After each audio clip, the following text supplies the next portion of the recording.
अस्सलाम गाइस, उम्मीद है आप सब खैरियत से होंगे। आज एक उड़ती उड़ती खबर पहुंची है कि हार्दिक पांड्या का डाइवोर्स होने वाला है। Like he is not the first suspect. इससे पहले भी कई नाम गुजर चुके हैं, जैसे कि मैं जैसन ममुआ, ये एक्वामैन जानते ही होंगे ना, इसकी भी डाइवोर्स हो चुकी है और इसके साथ भी यही केस हुआ था और इन दी एंड इसको एक भारी अमाउंट पे करनी पड़ी थी अपनी वाइफ को। उसके बाद आते हैं ब्रैड पिट का नाम तो किसने नहीं सुना, कौन नहीं जानता। लाइक एक लड़कियों में क्रेज़ है उसका, लाइक इतना प्यारा है वो, लेकिन उसका भी कट चुका है। उसको भी डिवोर्स के टाइम एक भारी अमाउंट पे करनी पड़ी है अपनी वाइफ को। उसके बाद एक बड़े मज़े की स्टोरी सुनाता हूँ। अशरफ हकीमी, इसको तो आप जानते हैं, ये PSG का प्लेयर है, फुटबॉल प्लेयर। काफ़ी मशहूर है। इसकी एक वीडियो ये वाली वायरल हुई थी जब ये अपनी माँ के साथ स्टेडियम के अंदर ही डांस कर रहा था, जब ये मैच जीता था। तो इसकी वाइफ ने इसके खिलाफ केस फाइल किया और इससे डाइवोर्स लेने की कोशिश की।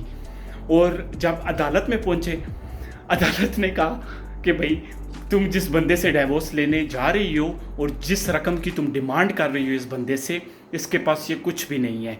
इसकी घर, प्रॉपर्टी, ज्वेलरी और इसकी महीने की 1 मिलियन यूरो सैलरी डायरेक्ट इसकी माँ के अकाउंट में जाती है। इसका अपना कुछ भी नहीं है। ये तकरीबन उसकी माँ की दुआओं का ही असर था कि कुछ भी उसे नहीं देना पड़ा और उसको असल रूप भी नज़र आ गया अपनी वाइफ का। उसके बाद आते हैं दुनिया की सबसे महंगी तलाक पे। दुनिया की सबसे महंगी तलाक जेफ बेजोस की तलाक हुई थी 2019 में, आई गेस। उसकी वाइफ को अमेज़ॉन के स्टॉक का 25% मिला था। समझते हो 25? अमेज़ॉन दुनिया की महंगी तरीन कंपनी है, उसका 25% स्टॉक उस टाइम बनता था $40 बिलियन और वो उस टाइम दुनिया की तीसरी अमीर तरीन औरत बन गई थी तलाक लेने के बाद। जॉनी डेप, ये सब केस का तो आपको पता ही होगा। ये वो काफ़ी सुर्खियों में थे अपने केस को लेके। जब इनकी हियरिंग होती थी तो बाहर मीडिया होता था, बड़ी बड़ी अवाम खड़ी होती थी इस केस को सुनने के लिए और इनके फैसले के लिए बड़ी बेताब थी। और इस केस पर तो ये पूरी डॉक्यूमेंट्री बनी हुई है, डेप वर्सेस हर्ट के नाम से, नेटफ्लिक्स पे अवेलेबल है, आप जाके देख सकते हैं। काफ़ी अच्छी डॉक्यूमेंट्री है, मैंने भी देखी हुई है। और यहाँ पर खुशी मुझे इस बात की हुई थी कि ज़िंदगी में पहली दफ़ा भाई मर्द को हक मिला है और एम्बर हर्ट गलत साबित हुई और जॉनी डेप सही साबित हुआ और एम्बर हर्ट की तरफ से इसे 1 मिलियन यूरो मिला था, जो कि उसने उसी टाइम 5 डिफरेंट चैरिटीज़ को डोनेट कर दिया था। और अब इन दी एंड आते हैं हार्दिक पांड्या पे। हार्दिक पांड्या के भाई साहब के साथ भी यही हुआ कि अब तो उनका माशाल्लाह से एक बच्चा भी है, लेकिन फिर भी उसकी वाइफ ने डाइवोर्स फाइल कर दी है। अब आई डोंट नो अदालत क्या फैसला करती है, क्या नहीं करती है। आप क्या कहना चाहती हैं कि क्यों औरतें ऐसे करती हैं? बदबाइयां होंगी। अच्छा, पैसे की लालच होती है। अच्छा, और जैसे कि अम्मी का कहना है पैसे की लालच होती है आधी जिंदगी ते खानियां। अच्छा, शी इज़ वेरी एग्रेसिव। अम्मी मेरी बातें सुन के मज़ीद टेंशन में आ रही थी, इसलिए मैंने शूट रोक दिया। मैंने सोचा रात को रिकॉर्डिंग करके बाकी बात कंप्लीट कर लूँगा। उनके सामने मैं मज़ीद वीडियो नहीं बना सका बिकॉज वो मेरी सिचुएशन देखती हैं और मेरी बातों को देख रही थी, तो और टेंशन में आ रही थी। तो अब सवाल यहाँ पर ये उठता है कि हमें यहाँ से क्या सीखने को मिलता है। तो औरत का स्ट्रक्चर इसी हिसाब से बनाया गया कि वो जब दुनिया में आती है वो किसी मर्द को खुद पसंद करती है या उसके घर वाले पसंद करते हैं, वो उसके साथ शादी करती है, बच्चे करती है और बस वहाँ पे अपनी ज़िंदगी ख़त्म कर देती है। उसके बाद उसका सोचना भी नहीं बनता मूव ऑन करने का या किसी और के बारे में सोचने का। हमारा इस्लाम तो हमें यही सिखाता है। और जब उसने खुद जानना होता है वो ब्लेम उठा के मर्द के ऊपर फेंक देती है कि ये मेरी ख्वाहिशात नहीं पूरी कर पा रहा, ये मुझे खुश नहीं रख पा रहा, ये मेरी डिमांड्स नहीं पूरी कर पा रहा। तुम्हारे कोई बहुत ही करीबी जो लोग होंगे उन्हें पता होगा कि भाई हाँ मर्द ठीक है, लेकिन पूरा बाकी सारा समाज तुम्हारे ऊपर उंगली उठाएगा कि भाई तू ही ख़राब है, तेरी वजह से वो गई है, तू ही कसूरवार है। और दिन ब दिन इन चीज़ों में इजाफा हो रहा है, आए दिन तलाक़ें हो रही हैं। आपके अपने ख़ानदान में आप नज़र दौड़ाएं, आपको ऐसे कितने लोग मिलेंगे जो तलाक याफ्ता है। मेरे अपने ख़ानदान में कई ऐसे हैं, इंक्लूडिंग मी ऑल्सो। अब इन दी एंड इन सब इंसिडेंट से हमें क्या सीखने को मिलता है? देखो, मैं अपना ज़ाती तजर्बा आप लोगों के साथ शेयर करूँगा, तो क्या पता कहीं जगह पे मैं गलत भी हो जाऊँ। तो अपना हमसफ़र चूज़ करने से पहले कुछ चीज़ें ये मस्ट हैं वो कर लेना। हो सकता है कि तुम्हारा रिश्ता ताहयात चल जाए। फर्स्ट ऑफ ऑल कभी भी जल्दबाजी में फ़ैसले ना करना। आजकल के मैं लोग देख रहा हूँ वो एक महीने मिलते हैं, दूसरे तीसरे महीने भी ब्याह खड़का देते हैं। तुम एक दूसरे को जानते नहीं हो, एक दूसरे को पहचानते नहीं हो, और बाहर से कोर्ट मैरिजें और ज़बरदस्ती के शादियाँ और ये चीज़ें वो चीज़ें ज़्यादा चल नहीं पाती।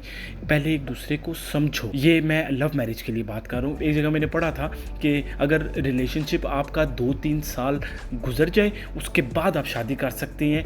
अगर आप साल से भी एक दूसरे के साथ है तो आपके लिए वो अभी वो टाइम नहीं है। अभी बहुत सी बातें हैं जो आपने एक दूसरे की समझनी है, और 2-3 साल बहुत लंबा टाइम पीरियड होता है। और अगर अरेंज मैरिज पे आए तो अरेंज मैरिज में भी जल्दबाजी का फ़ैसला कभी भी नहीं करना चाहिए। अगर आपकी की फैमिली ने आउट ऑफ फैमिली आपके लिए कोई रिश्ता देखा है जिनको आप नहीं जानते, आप 2 महीने बाद ब्याह रख लें, ऐसे नहीं होता।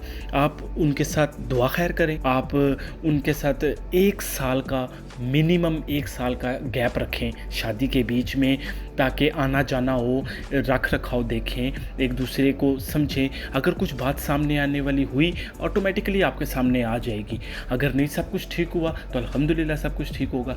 ऊपर एक और चीज़ भी आपको मैं बताता चलूँ, हमेशा जब भी कोई काम करने लगती हो अल्लाह पर तवक्कल किया करो।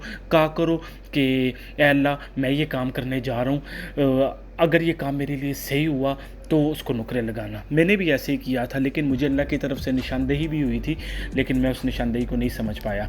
तो मैंने जब अल्लाह पे तवक्कल कर दिया, रिश्ते में कोई हल्का सा दरार आ जाती है, कोई मसला पड़ जाता है छोटा मोटा सा ना किसी भी बात पे, कि आपने उस जगह से पीछे हट जाना है। फिर आपने उस चीज़ को आगे नहीं चलाना, क्योंकि अल्लाह की तरफ से निशानदेही आ गई है कि भाई कि पीछे हट जाओ। अगर तुमने मेरे पे तवक्कल किया तो मैं तुम्हें इशारा दे रहा हूँ पीछे हट जाओ। अब अल्लाह ताला आपको खत तो नहीं लिखेंगे ना कि भाई मेरे बंदे पीछे हो जा। और कभी भी किसी ऐसी लड़की से शादी ना करना जिसको तुम देख रही हो उसने पैंट शर्ट खींची हुई है, दोस्तों के साथ घूम फिर रही है, कंसर्ट्स पे जाती है, पार्टीज करती है। इस तरह की लड़कियां एक मिडिल क्लास बंदे के लिए कभी भी कंपैटिबल नहीं कहलाती। इन जैसी लड़कियों को हाँ हाई क्लास वाला बंदा अफोर्ड कर सकता है, और वैसे भी ये जितनी बातें मैं बता रहा हूँ ये सब मिडिल क्लास फैमिलीज के लिए और मिडिल क्लास लोगों के लिए। हाई क्लास लोगों के साथ भी पार्ट हो जाती हैं, लेकिन आजकल का जो सबसे बड़ा लड़कियों का मुद्दा है ना वही पैसा है। अगर पैसा उनको मिले ना, वो जैसी मर्जी हो वो ठीक हो जाती हैं। अगर किसी गरीब के पास हो वो अपना सब कुछ अपना जोर लगाएंगी कि मैं कैसे तैसे करके पैसे कमाऊं या अपने आप को इस जंगल से बाहर निकालूं। तो बहुत सोच समझ के फैसला लेना पड़ता है। ये मेरा ज़ाती तजर्बा था जो मैंने आपके साथ शेयर किया है। और कुछ लोग कहते हैं कि भाई ये सारी नसीब की बातें हैं, किस्मत में जो लिखा है उसके साथ होना है, लेकिन इंसान के फैसले पर भी बहुत कुछ निर्भर होता है। मेरा एक बहुत ही फेवरेट कोट है जो जॉनी डेप ने कहा था और मुझे बहुत अच्छा लगा था, the worst prison in the world is a home without peace, be careful who you marry और फॉल इन लव विद। क्या बात की है बंदे ने यार, कि दुनिया की सबसे गंदी जेल तुम्हारा अपना घर है जिसमें सुकून ना हो। आई होप कि मेरी बातें आपके पल्ले पड़ी होंगी। तो फिर आज के लिए अल्लाह हाफिज़, मिलते हैं नेक्स्ट वीडियो में।